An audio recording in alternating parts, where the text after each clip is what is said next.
இது வந்து நம்மள வந்து ஒரு பார்ட் 1 8 ஸோ வீடியோ வந்து கரெக்டாக வரும்.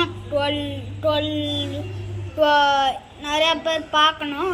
அது அது வந்து நானும் இப்ராஹிமும் ஒரு மீட்டிங் வச்சுருந்தோம்ல, அது வந்து என்ன ஆயிடுச்சு, நிறைய பேர் பார்த்துருக்காங்க போலக்கு.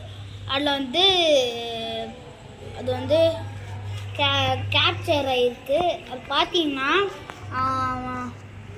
வீடியோ வந்து கரெக்டாக வரும் தினக்கும். அது பாருங்கள், பார்க்காம சப்ஸ்கிரைப் வரப்போங்க, நோட்டிஃபிகேஷன் ஆன் பண்ணுங்கள், சப்ஸ்கிரைப் பண்ணுங்கள், லைக் பண்ணுங்கள், ஷேர் பண்ணுங்கள். இதுதான் நான் சொல்கிறது. லைக்கு, சப்ஸ்கிரைப், ஷேர் சொன்னீங்கன்னா 300 வீடியோ போட்டிருக்கேன் கரெக்டாக. அதில் 300 வீடியோவில் 80 சப்ஸ்கிரைபர் தான் வந்திருக்கு. ஸோ ரொம்ப